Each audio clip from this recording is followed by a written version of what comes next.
मायावती अपनी पार्टी को फिर से जिंदा कर पाएंगी या बसपा का भविष्य अब और अंधकारमय है। मायावती जी लगभग 70 साल की हो चुकी हैं, अब भी बीएसपी का चेहरा है, लेकिन पार्टी के भविष्य को लेकर सवाल खड़े हो रहे हैं। एक समय था जब बीएसपी उत्तर प्रदेश का सबसे मजबूत राजनीतिक दल था, लेकिन अब धीरे धीरे कमजोर होती जा रही है। हाल ही में हुए चुनावों में बीएसपी का जनाधार तेजी से गिरा है और किसी को ये नहीं दिखता कि ये पार्टी फिर से उभर पाएगी। बीएसपी के लिए 2024 का लोकसभा चुनाव और 2022 का विधानसभा चुनाव दोनों ही बड़े झटके साबित हुए। लोकसभा चुनाव में पार्टी को एक भी सीट नहीं मिली और 2022 के विधानसभा चुनाव में तो बीएसपी महज एक सीट पर सिमट गई।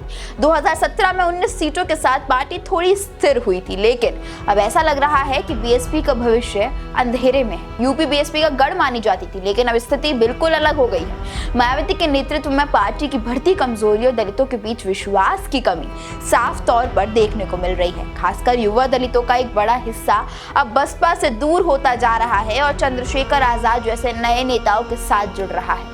इसके साथ ही राहुल गांधी भी दलित मुद्दों पर आक्रामक रूप से काम कर रहे हैं और सामाजिक न्याय के नाम पर दलितों को अपनी ओर आकर्षित करने की कोशिश कर रहे हैं। चंद्रशेखर आजाद जो लगातार सड़कों पर संघर्ष कर रहे हैं, अब दलितों के बीच अपनी जगह बना रहे हैं। संविधान और आरक्षण बचाने की लड़ाई लड़ने का दावा कर रही है। वहीं अखिलेश यादव भी यूपी के दलित नेताओं को अपने साथ जोड़ने की कोशिश कर रहे हैं और सपा के मंचों पर बाबा साहेब की तस्वीर नजर आने लगी है।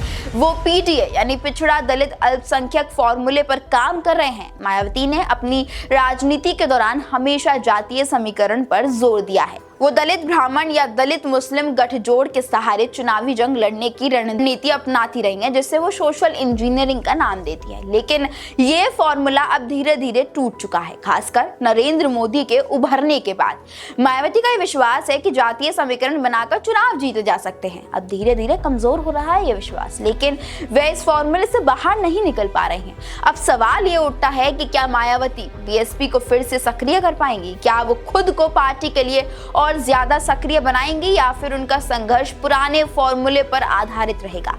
पार्टी के भीतर ये सवाल उठाकर लगातार उठ रहे हैं। मायावती ने खुद मुख्यतः रैलियों और सार्वजनिक सभाओं तक सीमित कर लिया है खुद को, लेकिन अगर उन्हें कार्यकर्ताओं को प्रेरित करना है और आगामी चुनावों में बीएसपी को दिशा देनी है तो उन्हें जमीन पर उतरना होगा। मायावती का राजनीतिक सफर ये बताता है कि वो एक बेहद मंझी हुई नेता है जो बिना किसी कारण अपने राजनीतिक हितों से समझौता नहीं करती। लेकिन अब सवाल ये है कि वो क्या पुरानी राजनीति से बाहर निकलकर नए रास्ते पर चलेंगी या फिर वो पुराने समीकरण में ही फंसी रहेंगी जो अब मोदी के आक्रामक राजनीति के आगे कमजोर हो चुके हैं। हमें कमेंट्स करके जरूर बताइए और देखते रहिए देश के नेता।